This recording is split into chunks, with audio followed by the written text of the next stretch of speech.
السلام عليكم، ازيكم حبايبي؟ يا رب تكونوا بخير، يا رب تكونوا في احسن حال.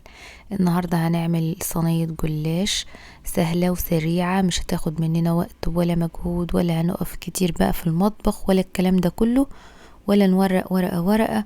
وزي ما انتوا شايفين الجلاش بتاعنا لونه تحفه، مستوي وطعمه خطير. هنعمله ساده وهنعمله محشي بحشوه اقتصاديه جدا. يلا بينا نسمي الله. اللهم صل وسلم وبارك على الحبيب المصطفى وعلى اله وصحبه اجمعين. ما تنسونيش في اللايك حبايب قلبي، وشير كده للفيديو، وتابعوا الفيديو للنهاية. هنا كده جبت كوباية من السكر، وعليها كوباية وربع من المية، والمية والسكر تكون بنفس الكوباية. تمام؟ كوباية بقى اللي هي المج دي او كوباية المعيارية، مفيش اي مشكلة، المهم توحدي الكوباية بتاعتك. واحنا بنحط المية نخلي بالنا عشان مفيش اي حبيبات من السكر تطلع على جوانب الحلة وتسكر معانا وتبوظ الشربات بتاعنا. تمام؟ هنحط كده عصير نص ليمونة، حابة تحطي بقى فانيليا، قشرة برتقان. انا حطيت قشرة الليمونة زي ما انتم شايفين كده، رفعتها على النار من غير اي تقليب نهائي لحد لما تغلي. بعد ما تغلي تبدأ ان انت تقلبيه بالراحة وتسيبيه على نار متوسطة 5-6 دقايق، ومع المتابعة لحد لما قوامه يتقل. تمام؟ تعالوا نعمل بقى القشطة الكدابة بتاعتنا. هنا كده كوباية مية على كوباية لبن، وعليهم 3 معالق من النشا. حابة تحطي بودرة كريم شانتيه، حطي 2-3 مفيش اي مشكلة، هتعزز لك الطعم وتخلي الطعم تحفة. انا حطيتها كده النشا بس عشان انا عاملاها اقتصادية جدا. تمام؟ حطيت كمان معلقة من السكر وقلبتهم على البارد، وبعدين رفعتهم على نار متوسطة مع التقليب المستمر لحد لما قوامهم تقل زي ما انتوا شايفين كده بالظبط. هنسيب بقى الحشوة بتاعتنا دي او القشطة الكدابة بتاعتنا دي تبرد خالص. شايفين القوام بتاعها؟ احنا عايزينها كده تقيلة، وهنسيبها تبرد معانا. تمام؟ بصوا بقى هنا الشربات بتاعنا كان استوى خلاص، انا طفيت عليه. شايفين القوام بتاعه متوسط، احنا عايزينه قوامه كده يكون متوسط، ولا هو اللي تقيل قوي زي بتاع الكنافة، ولا هو اللي خفيف زي بتاع البسبوسة. شايفين؟ ما شاء الله ممتاز.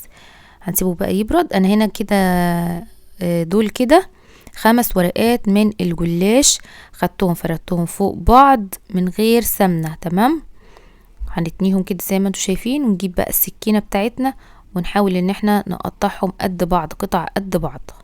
دي كده ممكن تقطعي الورقة 4، ممكن تقطعيها كمان 5. يعني عايزة اقولكم ان هي ممكن تتقطع 5، بس كانت هتبقى الورق الجلاش بتاعك قطعة بتاعته صغيرة شوية. هنجيب بقى واحدة واحدة من اللي احنا قطعناه، والباقي هنغطيه فوطة علشان ما ينشفش معانا واحنا شغالين.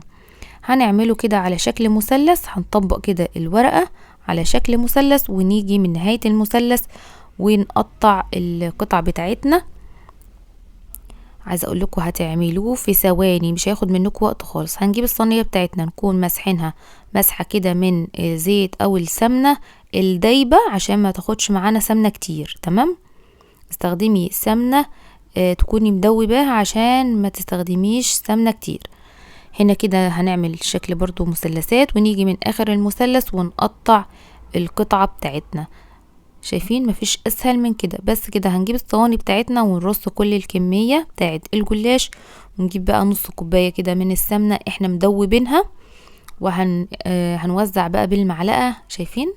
دي نص كوباية اهي من السمنة، هنوزع بالمعلقة على الجلاش بتاعنا كده، وهنسيبه بقى اهم حاجة نص ساعة. السمنة دي مش حاطة عليها اي حاجة.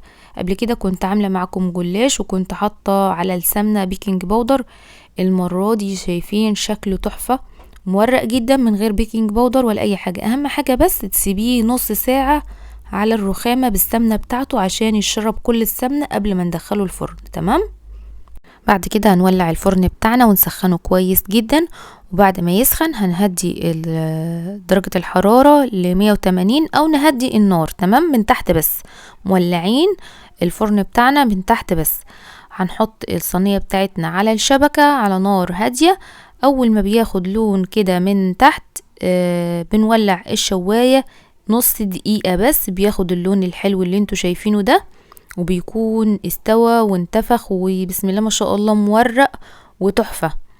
وممكن كمان ياخد اللون الذهبي ده من غير ما تولعي الشواية، على حسب الفرن بتاعك. يعني في افران بتوزع الحرارة كويس ومش هيحتاج ان انتي تولعي الشواية. اول ما بيطلع من الفرن وهو لسه سخن بنوزع عليه الشربات اللي احنا عملناه زي ما انتوا شايفين كده. الشربات بيكون بارد. ده كده الجلاش بتاعنا بقى جاهز، من غير بقى مكسرات، من غير حشوة، من غير اي حاجة، تقدري تاكليه بالطريقة دي. حابة بقى ان انتي تحشيه زي ما احنا هنعمل كده ونحشيه، حابة ان انتي تحطي فيه اي مكسرات براحتك خالص. تمام. شايفين شكله بسم الله ما شاء الله تحفة. ده كده سوداني انا مكسراه وتقريبا معلقتين 3. تمام. والحشوة بتاعتنا بقى كانت بردت خالص، فهنجيب المضرب كده ونديها تقلبتين علشان تفك معانا ونعرف ناخد منها بالمعلقة وترجع تاني طرية معانا. تمام. شايفين بقى طريت خالص ازاي. هناخد كده الجلاش بعد ما برد خالص. شايفين؟ يعني ما تحشوهوش الحشوة دي وهو لسه سخن، لا استني عليه لما يبرد خالص. نبدأ كده نحط كده القشطة بتاعتنا الكدابة، وبراحتك بقى حابة تحطي اي نوع مكسرات عليه مفيش اي مشكلة. هنا بقى هنخلص كل الكمية ونحطها في اي مكسرات احنا حابينها. انا عملت نصها محشية والنص سادة علشان عندي بنتي مش بتحب الجلاش المحشي. تمام. انتي براحتك، كمية الحشوة اللي احنا عملناها هتكفي اللفة كلها. بجد يا بنات طريقته سهلة جدا جدا، مش هياخد منك وقت خالص، وكمان طعمه خطير بيدوب كده في البق، يعني حاجة خيالية. جربوه ورجعوا اكتبوا لي كومنت حلو من ايديكم، وكمان اعملوا لي لايك للفيديو لو وصلتوا لنهاية الفيديو. مع السلامة.